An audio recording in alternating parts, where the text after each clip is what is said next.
Good morning. It's Wednesday, January 12th, and it's cold out. But it's summer in Australia. Why do I bring up summer in Australia? Because it's the first of the 4 major tennis tournaments. It's the Australian Open. So what's the big deal? This tournament is played every year.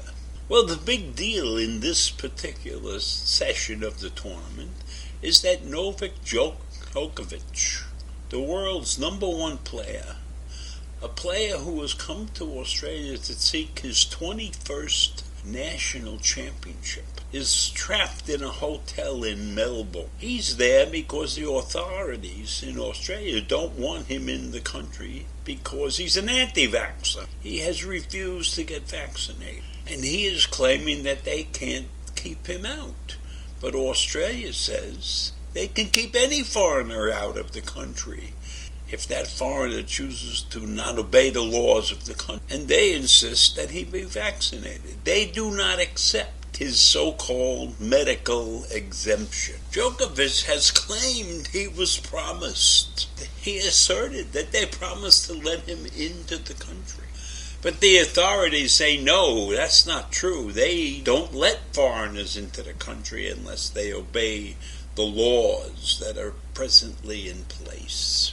Australia has categorically said there is no such thing as an assurance of entry by a non-citizen into Australia. Rather, they say, there are criteria and conditions for entry, and the reasons for refusal or cancellations of a visa. And so the government said, they're not letting him in. So instead of training, right, for this event, he's stuck in a hotel in Melbourne. He's challenging the decision to cancel his visa after being stopped at the Melbourne airport on Thursday. Now, Djokovic is a vocal opponent of COVID-19 vaccine mandates and said in a filing in the court on Saturday that he had been granted an exemption from vaccination due to having the virus in December. You know, Djokovic's lawyers said he had the necessary permissions to enter Australia. But in the email, it said that his so-called medical exemption might be accepted. But there is no suggestion that the applicant had acute major medical illness in December. All he has said is that he was tested positive for COVID-19. And so that's not the same as having acute major illness. Now, Djokovic has won the Australian Open 9 times. So no wonder he wants to play there, you know. It's like home turf for him. But meanwhile, because of this situation, Serbia, which is Djokovic's home country, and Australia are now at odds about something.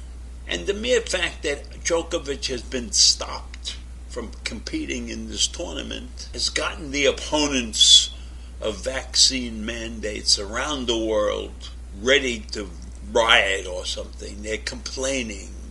It's become a flashpoint for opponents of vaccine mandates. Now, I think it's about time for the opponents of vaccine mandates to recognize the damage that they are doing to the rest of the world. If they would all get vaccinated, we would have less to worry about. But no, they have to protect their bodies when their minds really need protecting.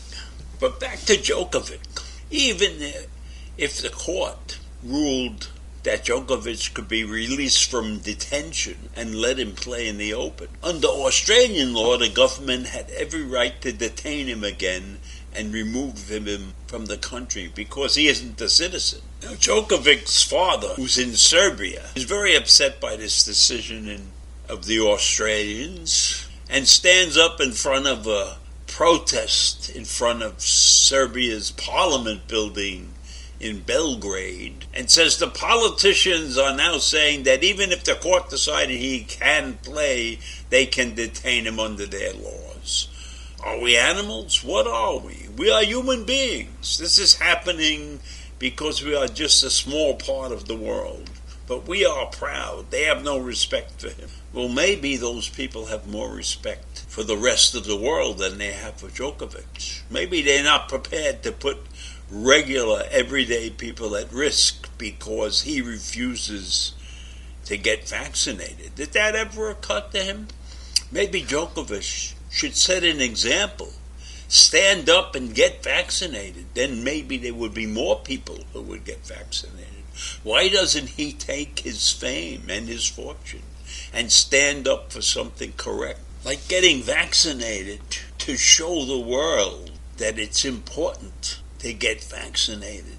Important to help people get back to living a normal life. Doesn't he realize that he's a world-famous figure and he has to set an example? Doesn't he realize that the example that he's setting is poor, is not right? It's especially not right for the minions, the many people who don't have much and look up to him as a hero for whatever reason. So even if you're against vaccinations, you should not openly display it and encourage the 25 or 30% of the world that is against being vaccinated. That is not what a man of Djokovic's stature should be doing. So I am in favor of whatever Australia has to do to keep him from playing in the tournament. And maybe some other countries will watch and say, Australia's right, we ought to do the same thing here. If you're not vaccinated, you can't participate in any major events that you would normally partake of. This is a great example for a country that's standing up for the right to protect their people and the right to have their citizens see that they mean business. And Djokovic wasn't the only tennis player excluded from the tournament. The Czech player Renata Varakova was detained in the same hotel as Djokovic, and she had her visa revoked, and she didn't say boo. She just quietly turned around and left. So why is Djokovic making this whole big stink? It's not like he was singled out. He wasn't. So they're treating him just like they treated Renata Varakova. And I think that proves that the Australians are not just looking to keep him from playing the tournament.